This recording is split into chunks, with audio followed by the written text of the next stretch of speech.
तुकडाबंदी कायदा रद्द करण्याची घोषणा महसूल मंत्री चंद्रशेखर बावनकुळेंचा मोठा निर्णय, राज्यातल्या लाखो शेतकऱ्यांना दिलासा।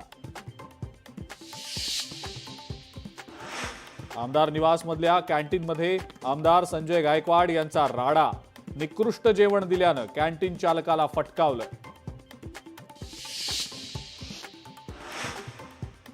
आमदारांना मारहाण करणं चुकीचंच, अशामुळे लोकांमध्ये चुकीचा संदेश जातो।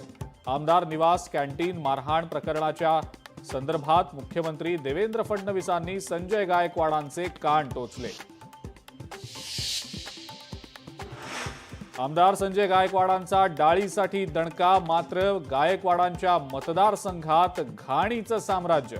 मतदारसंघातल्या सामान्य रुग्णालयामध्ये घाणीचं साम्राज्य।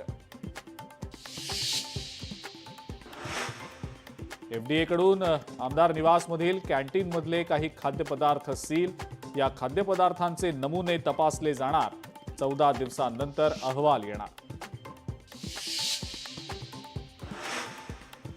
निशिकांत दुबेंचं वक्तव्य, महाराष्ट्र भाजपला मान्य आहे का? महाराष्ट्राची स्थिती इतकी खराब आहे का?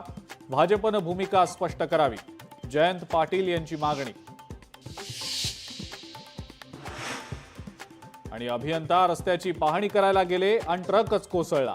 बीडच्या वडवणी जवळची घटना, अभियंत्यांसह पाहणी करणारे थोडक्यात वाचले।